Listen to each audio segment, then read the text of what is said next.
Okay, first things first, I take the approach to make birria. If you don't have the space, birria, before it became all the rage, con the quesibirria, the ramen birria, birria pho, all of these things. The biggest thing is, for me, when it comes to food, is que tenga sabor, flavor. Y el sabor comes from las raíces, the roots of the cuisine.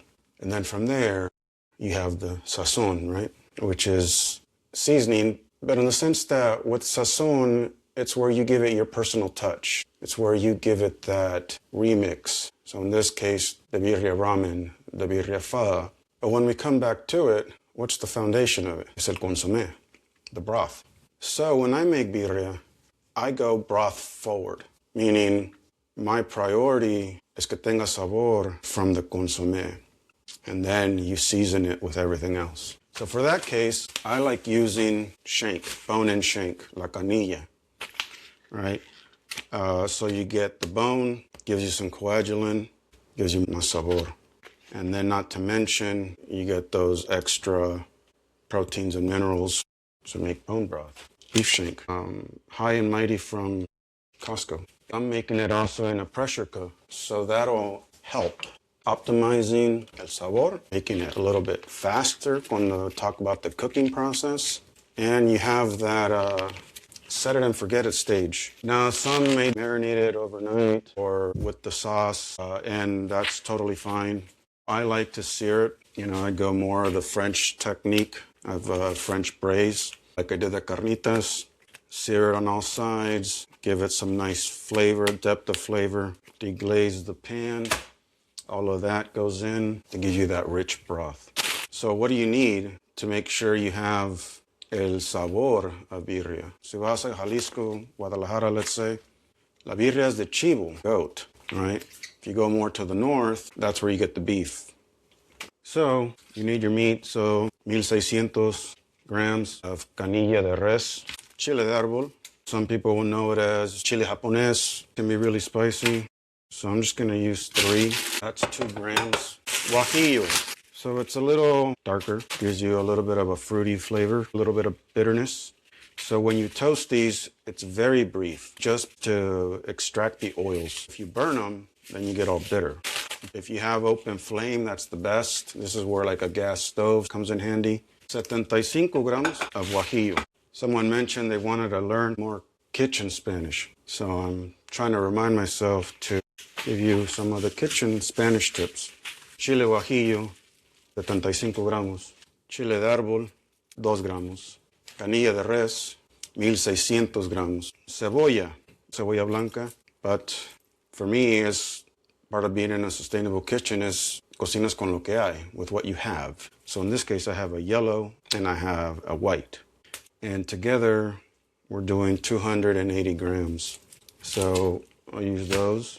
Oregano, mexicano seco, dry oregano. Vamos a usar 2 grams. So 2 grams of oregano seco. Laurel, so known as bay leaf. We're gonna do just 3 big leaves, which is, let's just say un gramo. So comino molido, ground cumin. Go light if you're not a big fan of it. So I'm just gonna do 1 gram. 1 gram of comino, that's what I'm using. And then voy a usar pimienta negra, so black pepper. So like the carnitas, I'm gonna portion 20 grams of salt. And those 20 grams, I'm gonna use to, 1, crust and season the shanks, and the rest of it just to keep the broth a little bit flavored.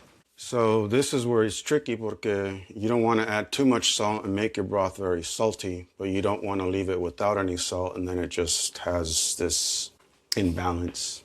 Another thing some people don't use is vinagre, an acid. White vinegar is fine. You want it so it resalta, that flavor pops. And you notice it a lot when you eat it, and that's, you usually get a limón verde, you know, a little lime on the side, squeeze it in to brighten it. Plain white vinegar works. And for that, I'm using 30 gramos. And I'm just gonna already leave it in here. So everything's already mixing, except for the salt.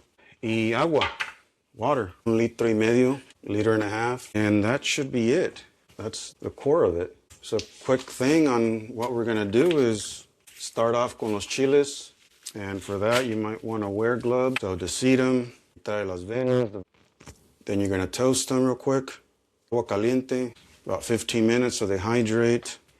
And then we'll blend them with the seasoning mix, the onion. During that time, we'll sear these off.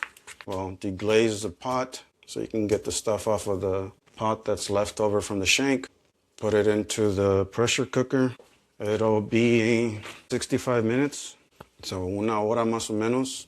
Then let it depressurize for about 20 minutes. So let's just say round that up. Ya llevamos una hora y media cocinando. You should be good to go. Lo que voy a hacer de ahí after that is pull it and let it set. Y mañana termino la birria. That's where I'll do the final sazon.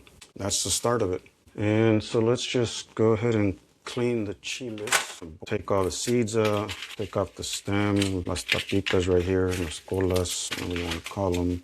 Now, if you don't like spicy, go light on the chile de árbol. Si quieres un poco más de depth, un poco de chile ancho. Maybe for this, 3, right? Same thing, toast them. Seeds, just cut them down. And then what you want to do is, so sacas toda la pepita, semillas, all the same. Quítale las venas, so the veins. That's where some of the spice is. Leave the veins in, you're going to be a lot more spicier. You want your chile like that. Then we'll toast them real quick. Yeah, and then hot water. Let them hydrate. So one of the things that stuck with me since culinary school is when you're working for your prep, you want to do as much as you can in steps where you're not putting your tools down. So in this case, cut everything with the scissors. Then like this, we're cleaning the chiles or taking out the semillas, taking out the seeds. And then the last step will be to take out the veins. When at first I thought about it, it was actually a little bit annoying. But then when you do it for once, twice, 100 times, you start to find those little tricks of what works, what doesn't, just food for thought on how to keep things moving efficiently. So para todo esto, if you want to have it, if you cook it in an oven or in la estufa, the old-fashioned way, you're going to be cooking it about 4 hours. So you can get the flavor down, the meat cooks. So that's in the cooking time. For this process, give yourself a minimum of 2.5 hours, but I would say 3 all in. Si quieres, if you're cooking it start to finish and you want to use it, right? Because I think like we talked about, cooking time, about 1.5 hours. So this is reducing it by half. But you still gotta prep, right? So if you factor in cleaning the chiles, letting them set, at least a half hour, depending on how much you're making, of course. And then these, I'm just gonna toast them real quick in el tostador over there, a little toaster, just to get a little bit of the oils out. What I like about this, I'll have more broth, más consomé, then I can freeze it. And then I can make later on the birria ramen, the queso birria, the queso pho, or just I call it a birria chino, where I just have it in a taza, just like if I'm having coffee.